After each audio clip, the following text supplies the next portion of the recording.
Welcome to my podcast about finding connections to the next internet. An internet I hope will be a climate solution. My name is Jennifer Adamson. In this episode, I will be commenting on a session run by the Hollywood Climate Summit called Bringing Our Whole Selves, Disability Representation in Climate and Media. The Hollywood Climate Summit is an annual event. This year, I attended several sessions online and also submitted a script to the Pitch Fest. My motivation for participating is to get internet as a climate solution on the screens. The big screen, the little screen, all the tiny screens that are your smartphones and other devices. I didn't expect to find other people thinking about internet as a climate solution, but I am looking for connections, no matter how remote, to my concept. And I found connections during the discussion about disability representation in climate and media. So what was that session about? Host Danielle Perez explains, this panel is really about the intersection of disability in entertainment and climate activism. So I'm interested in climate and entertainment and the internet. This panel is interested in climate and entertainment and disability. I was not expecting internet to come up, but it did. They talked a lot about internet and internet concepts and concepts related to the next internet, even if they didn't realize it. I want to talk about that. How to introduce this concept of the next internet? Well, the next internet manages goods, things, stuff. Stuff first comes up when David Radcliff is introducing himself. He says, I'm a white man in a wheelchair, a blue manual wheelchair that's been through some stuff. Now, he's a writer, so I assume he means this wheelchair has some stories to tell. It's been through some stuff. Me being me, I also interpret this literally to mean the wheelchair has been through mud and other stuff. The stuff we're interested in from the perspective of the next internet is this blue manual wheelchair. I imagine if it were to break down, because it's been through some stuff, that's going to be inconvenient. David might need replacement parts or a backup wheelchair. It's going to be a hassle. The next internet could help in this situation. The concept of ordering items online is not new. We already have online deliveries. People use stuff like that all the time. We know that shipments that once might have taken weeks or months can now take days. Sometimes same-day delivery is possible. So project this progress a few years or a few decades into the future and imagine internet anticipating needs and making sure that parts and equipment are ready on demand. Items move through underground pipes similar to water mains, and people access items from internet kiosks located throughout a city. It could be in your apartment building or your home. It could be at your workplace. It could be a kiosk just out on the street, where today you might find a garbage can. In the future, there will be an internet kiosk that will take your stuff, bring stuff to you. The internet manages your stuff. Now, most people have technical concerns with this great project. I'm asking you to suspend disbelief just for a moment and imagine through the magic of television, this technology exists. How useful would technology that delivers items on demand be? To a character on TV whose wheelchair just broke, I think such technology would be convenient. The character opens an app, describes the problem, the app recommends a solution. It shows the nearby kiosks. At the kiosk, the person finds WD-40 or a replacement tire or whatever is required.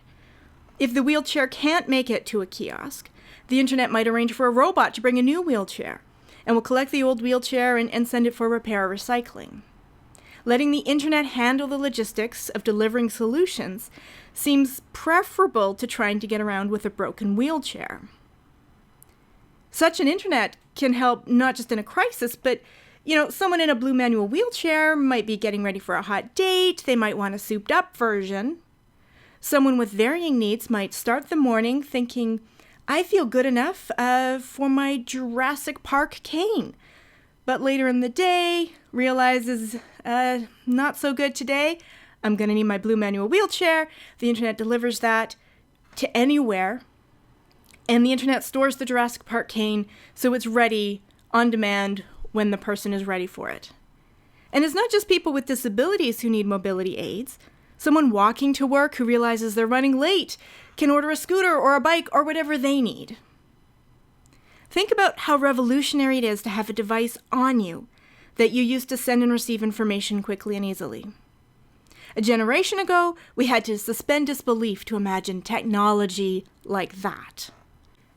A notion that might take some people a while to warm up to is this concept that there are different kinds of internets possible. Many people assume internet is just for computer stuff. I want to expand this thinking. Daphne Frias brought up a kind of internet people might not think of as internet. She needed support and reached out to the disability community, and they came through for her. The disability community is an interconnected social network, or an interconnected human network. Different regions form networks, different disabilities form networks. These networks interconnect. That's a type of internet. Internet is short for interconnected networks. The disability community Daphne reached out to is connected to technology. Adding interconnected computer networks, what we typically think of as internet, helps the community expand. Now the community can reach more members and more people can find their community. Technology makes it easier for people to participate and contribute, and that creates more interconnectivity. A larger community has more resources, more knowledge, more solutions, more ideas, more options, and more capacity to help. Daphne says the disability community is innately resilient. Now, the disability community could be innately resilient because the nature of disabilities fosters resiliency. I can see why that might be true. But interconnectivity also creates resiliency. If Daphne reached out to just one person with a disability, that person might be amazing, but might not be able to give her what she needs at that time. One person, no matter what their circumstances, might not have the knowledge or ability to be of use in a given situation. But reach out to a large community, particularly a diverse community, and the chances of finding what you need increases. That is the power of interconnected networks. That is the power of internet. So what other types of internets are possible? Interconnected logistics networks would allow people to manage things like they manage information over the digital internet. Interconnected energy networks could provide clean power. We can interconnect internets. Combine the interconnected human networks, interconnected computer networks, interconnected logistics networks, and interconnected energy networks. What do you call interconnected internets? I think the super internet is simply internet. That would create a powerful system with a lot of resiliency. So why is resiliency important? The panel is talking about COVID as a warm-up for disasters that climate change could bring.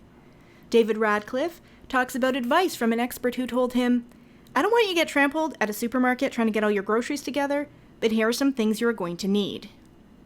For David to get what he needed for COVID, he needed information and logistics. He needed to know what to buy, rice and other stuff. And then he had to physically go to the supermarket and get that stuff, hopefully without being trampled. This logistics system wasn't that great in a crisis. There were empty shelves, panic, people were really worried they wouldn't get what they needed. Some people did some hoarding, while others had to do without. Experts wanted people to stay apart. Don't spread disease. But because of how our logistics system works, people congregated at grocery stores and were breathing all over each other, fighting over toilet paper rolls. I think it would be better to have a system that brought people the stuff they need, ideally at low cost and zero emissions. David Radcliff sums up, in an emergency, you want to make sure that things are there to help you. Well, internet could do that. Internet is great with information. Programmers could create an app designed with input from experts that know what people need in an emergency and can adapt as an emergency unfolds. Another type of internet can deliver what people need. The key to making the next internet work, and work in a way that helps people and lowers greenhouse gas emissions, is design. The panel discussed design features of the digital internet. Natalie Trevonne is talking about making sure information is accessible, and almost all her suggestions are related to computers and the internet. Do websites have alt text for images? Are there audio descriptions? Stuff like that. I remember before the internet was everywhere, engineers were excited about the potential of computer technology to create accessibility. Remember, when computers first came out, they were inaccessible to most people. Engineers had to develop a graphical user interface, the computer mouse, and other features to make computers accessible. Without these design features, most people would not be online.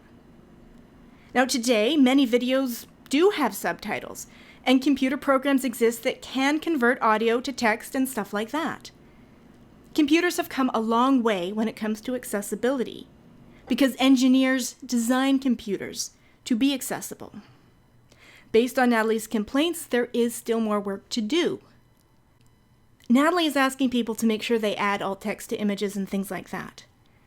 My belief is that computers will be more accessible if programmers and engineers design systems with everyone in mind.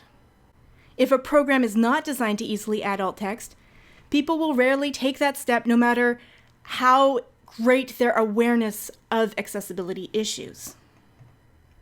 The performance of systems depends on design and what requirements are prioritized during design. Now is a good time to put in a wish list for the next internet. I imagine this panel would want the next internet to both be accessible to all, as well as environmentally friendly. So how could things be designed to help people with disabilities and lower greenhouse gas emissions?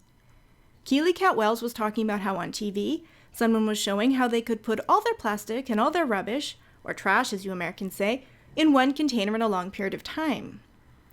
She said she feels guilty because she creates a lot of waste because she relies on a lot of medical devices.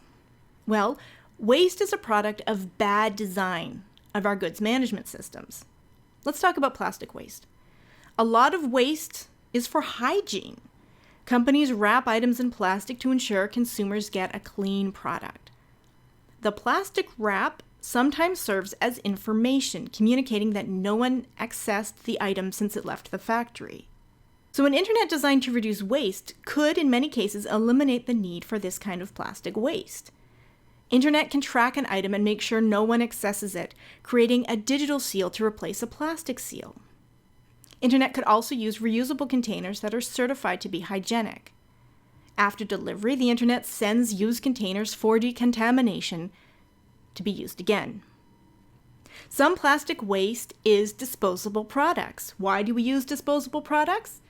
In many cases, the logistics of cleaning properly is so cumbersome, it is easier and cheaper and safer to use a disposable product. Well, an internet designed for logistics could reduce the cost and inconvenience of moving things around. So patients like Keely might have some equipment unique to them that the internet sends to a specialized cleaning facility and ensures this equipment is not shared with other patients. Of course, in some cases, plastic is the only option or the best option.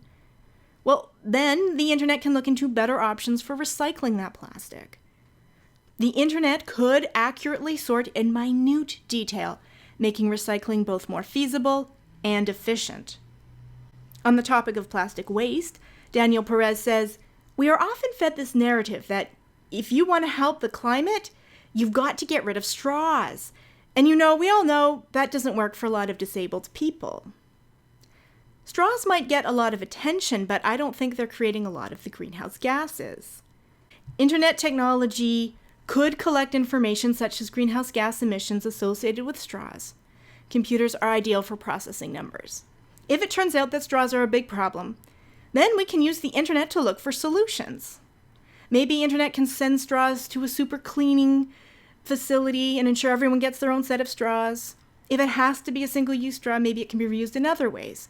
Send the straws to engineering camps so kids won't waste virgin straws when they learn about building bridges. And if the data tells us that straws aren't actually a big problem, then we can focus on what really matters."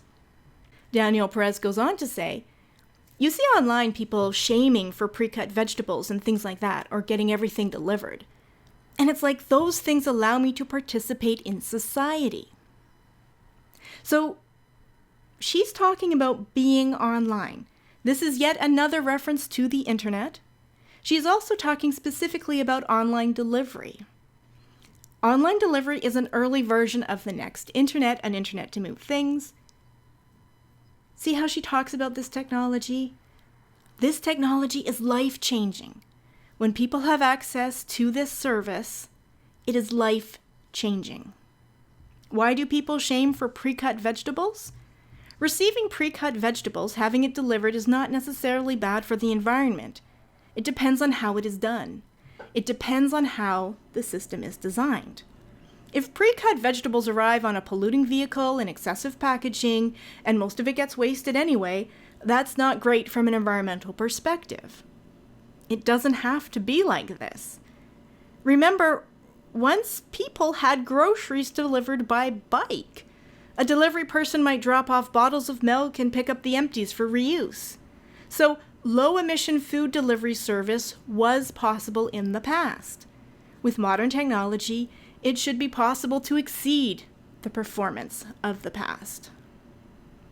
Internet could find the method of delivery with the lowest emissions. That could be a cargo bike. That could be an underground train network connected to green energy sources. Maybe a pneumatic tube system. There are lots of options for intermodal transport.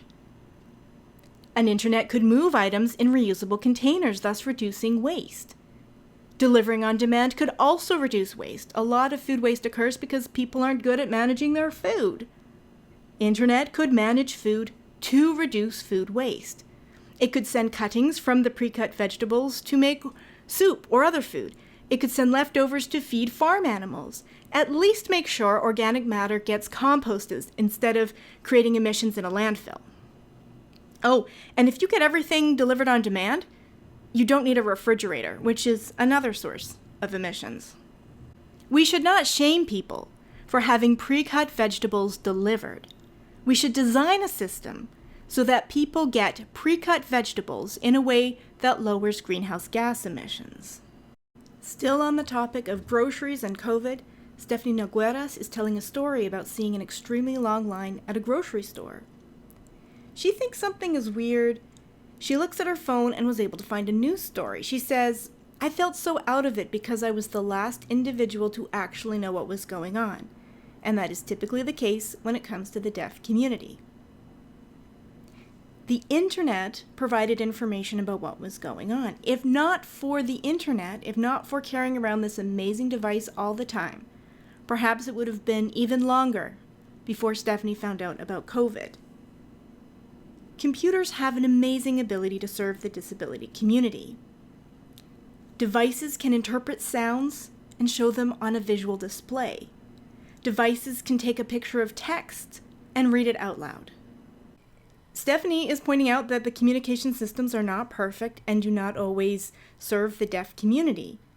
But it seems to me the solution is more internet, and particularly better designed internet. The next internet also has amazing potential to serve the disability community as well as everyone else. It has to be designed properly. Natalie Trevonne brings up the point, everyone has access needs, right? If I couldn't drink regular milk and asked for almond milk, you'd just accommodate me. Well, it depends on if you have almond milk on hand. One way to make sure that people can be accommodated is to build another internet that knows people's needs and anticipates these needs and makes sure that if you need almond milk is available. And of course, it's not just almond milk, but all the other things people need. So far, the panel has been discussing groceries and getting groceries during a crisis like COVID. I made comments about how the next internet could help with groceries. But what does all this have to do with climate? Well, the panel did talk specifically about the climate crisis. Daphne Frias is telling a story. She says, 2 weeks ago, New York City, where I'm from, had the worst air quality in the world. Vancouver, where I'm from, has had this distinction. It's scary. I posted a video on YouTube, Climate Change Activity for Parents, that was meant to be funny. I was trying to comment on how weird it is that smoke is now a kind of weather. What's the weather like today? Smoke? Wildfire smoke is literally in your face. It's hard to ignore. Suddenly it feels like the world is changing for the worse. Daphne says, I was bombarded with DMs across my social media from people being like, I followed you for years, but I didn't really believe in the climate crisis. Notice the chats use internet to communicate about climate. That is one way that the internet is already serving as a climate solution just on the information side. Daphne later says, I ignored most of those messages because the internet is free. I want to talk about this phrase, internet is free.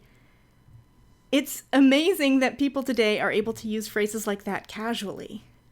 Remember, in the 80s and 90s, when people weren't as familiar about the internet, there's a lot of whinging about how expensive the internet could be. We can't afford computers or internet cables or teaching people how to use internet and signing on to the internet, just too hard. Now people say things like, the internet is free. The next internet is also going to seem expensive. There is going to be sticker shock. Keep in mind, such technology provides amazing value. Once it is installed, it will seem like you are able to get things for free. Also, please keep in mind that the internet we have today is the result of a lot of unpaid work, both to develop the internet and put information online. If you have benefited from the current internet, consider if you are able to pay it forward for the next generation. So Daphne is still talking about wildfire smoke. She's telling a story about watching TV. She says, doctor came on and he was like, turn on your air purifier and all these gadgets to clean your air. Disabled people live in systemic poverty. How are we going to afford air purifiers? Another type of internet that manages goods can manage equipment like air purifiers. Current goods management is wasteful. People replace their air purifier to get a different model. That old air purifier still works. But without an advanced internet, that old appliance might go in the trash. Maybe it will be recycled. With the next internet, the best way to get rid of unwanted equipment is to put it in the internet. You put it into an internet kiosk. Well, the internet sends things like a perfectly functioning air purifier to people who want them. Now, it's not like we don't have anything like this today. People sell used goods online, but the transaction cost is currently high. Finding a product, finding a buyer, this takes time and effort. Transferring an item in person is a hassle, and using a delivery service often comes with high fees. Compare online orders of today with email over a dial-up connection in the 1980s. Yes, email over a dial-up connection is being online, but email over high-speed internet connection using a computer designed for the internet is better. Also, there is the rest of the internet beyond email. This analogy should suggest a future for the next internet. In the future, buying could be as easy as using a search engine. The internet finds the best deals and handles all the details at low cost. But what about situations where people need equipment that is not available at affordable prices? People with disabilities might need expensive products because they have greater health concerns or they require particular accessibility features. And maybe they just don't have money for this equipment. In these cases, people might look to government programs or programs run by other organizations that distribute equipment. In British Columbia, where I live, a government agency ran a rebate program for air purifiers. The government has also provided air conditioners to protect people vulnerable to extreme heat, which is another risk of global warming. The Canadian Red Cross runs a health equipment loan program. These are some existing approaches to keep equipment costs affordable. Another type of internet could enhance these kinds of programs. Program administrators set priorities. The internet acquires and distributes equipment accordingly, making the best use of available funds and resources. Improved efficiency and organization could mean better equipment for more people. If existing organizations aren't meeting a need, internet could help an underserved community organize. Maybe the disability community works together to acquire suitable equipment. Someone leaving town due to smoke might loan their air purifier to another member. Maybe the community uses internet to encourage people to donate requested items to people with disabilities. The community won't need to rent trucks or warehouses or ask volunteers to manage the stuff. Internet stores and moves items as needed. Reusing things keeps stuff out of the dump. And that could also help with affordability. The internet makes it easy to reuse items. That should help both with affordability and lowering emissions. Internet can also manage items that need repairs or that should be recycled. Now, Daphne says, I don't want to see people trying to calculate their carbon footprints or reduce, reuse, recycle. That was literally 25 years ago, guys. It's 2023. I've heard environmentalists complain about things like recycling programs because they aren't effective and they divert attention away from actions that could make a difference. People put effort into recycling and think they've done their part, when in fact, they haven't actually made a real difference. With internet managing goods, recycling programs could be effective, and they wouldn't take much effort once the system is installed. An internet for logistics could reduce, reuse, and recycle, as well as repair, refurbish, and repurpose. An internet for logistics could also calculate your carbon footprint easily to help people, businesses, governments, and other organizations make better decisions. Daphne wants people to take action to ban fossil fuels. I believe the way to do that is to give people the tools they need to not need fossil fuels. Daphne's comment about reduce, reuse, recycle being literally 25 years ago reminded me there hasn't been a lot of new solutions for climate change lately. Reduce, reuse, recycle? That's a slogan from the 1970s, so literally more than 25 years ago. It irks me that humanity has known about global warming for so long and avoided the imagination work to think of new solutions. One reason why I want people to consider internet as a climate solution is because it is different. Just the exercise of imagining how internet as a climate solution could work could at least warm up problem-solving muscles. Keely says, I am so grateful for creators like you and for creators on this panel who share their activism on social media and just share their stories on social media. Again, the internet comes up. Social media is a tool that people use to talk about disability and talk about climate. Activists can disrupt existing narratives. They can talk about climate change and get information about climate out there. They can use this to organize. Creators can use the power of story to help people understand climate issues, as well as the needs of people with disabilities. Daphne Frias is telling a story about being on set. She went to craft service. She's in a wheelchair. The food is on a massively high bar table. She says, how am I supposed to get food? She says a PA wanted to help, but she wanted to get things herself. I think this is a great way to explain to film people what the internet is. It's craft service. Of course you want to be able to get the food yourself. I want to talk a bit about craft service to explain the next internet. When shopping, Crafty considers what crews ate on previous shows, weather predictions, filming conditions, the expected number of cast and crew, what's on sale, what's in the budget, and other factors. Producers and cast might make special requests, so Crafty stocks up on, say, almond milk. Hopefully, Crafty builds a stash of food with enough options that should be good enough for most of the crew. This is like an internet program anticipating people's needs. This is using information to improve goods management. Now, Crafty monitors consumption during the filming day. Crafty might rearrange the spread to encourage people to eat food before it goes bad, or cut popular items like donuts and muffins in half so they feed more people. If an actor wants a snack that is low calorie, no fat, no sugar, no dairy, no gluten, no nut, and crunchy, Crafty might reserve dry seaweed snacks for that person because they can't eat anything else. These forms of rationing are also goods management. Maybe early in production, the production manager bans straws from set to meet the studio's green goals and declares production will not pay for specialty drinks. So Crafty doesn't stock these items. But later in production, a cast member is stuck in stunt rigging or in a ridiculous costume, and using straws is the best way for that person to drink. Or maybe an actor is tired and grumpy and demands an energy drink. Will a producer overrule the production manager's edicts? These scenarios are examples of good management policy. So let's say the producer says, just get the stuff for cast. Maybe a teamster drives off on this quest, or a production assistant rushes to a secret stash.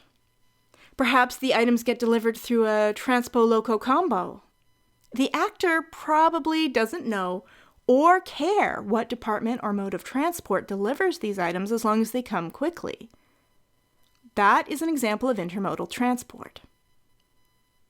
The next internet will not just deliver snacks, although it will deliver snacks. What information should the next internet incorporate into its algorithms? How should things be distributed? Should the internet reserve the best air purifiers for those with the most serious health concerns? If society wants a no plastic rule, can exceptions be made for people who need single-use medical equipment? Think of how such nuances could apply to climate policy. The internet kiosk itself should be designed not just for people who are tall and can reach high things, but for everyone, including people in wheelchairs. Containers should be easy to open. The interface should be accessible. If you want to know what cheeses are available, can the computer read a list aloud or print it out in Braille?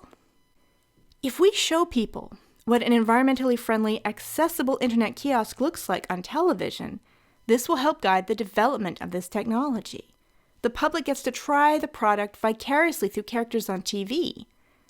If the product later arrives in their homes missing features that were demoed, people will be more likely to notice and more likely to demand accessible and environmentally friendly products. Keely Catwell says, "It's just thinking how to do things differently in a creative way, and I would really hope that the City of Creativity would be more ready to jump into their creative juices." At this point, the panel is talking about presenting disability representation in entertainment, making sure that it is done accurately, making sure that people with disabilities are involved in the creative process. They also want to make sure sets are accessible. If people need ramps, install ramps. If people need tape on the floor, put tape on the floor. I think the panel also recognizes the potential to use entertainment to present climate solutions. The creative process is important. Creators can present climate solutions in a way that people might pay attention to that they might not otherwise consider. I feel the solutions we have right now aren't going to get the job done. We need to try out new ideas, and television is a great medium to do so. The world needs more world building, literally. Well, the film industry does that. The entertainment industry combines creativity with logistics. They have to think not just how to present an idea on camera, but also what steps are required to get each shot on budget. The film industry has unique insight into logistics. They pull off complex tasks every filming day. Film workers do a lot of problem solving. So let's get them involved in the climate scene. I think showing people lowering greenhouse gas emissions would be a worthy endeavor, even if it only generates discussion. I'm excited thinking of the possible solutions that could come from bringing the film industry, the climate community, and the internet community together. Interconnectivity could generate ideas and expand human imagination. Add the disability community and other communities, and the creative juices could flow. We need new ideas, so why not at least pretend to solve the climate crisis on television? When crafting a scene, creative people can think about the problem solving from the characters' perspectives. If a character needs to replace a wheelchair wheel, what does that look like? If people in a pandemic need rice, how do we get them rice? If a character is hungry, how could food arrive with zero emissions? When I first listened to this panel, I thought they talked a lot about the internet.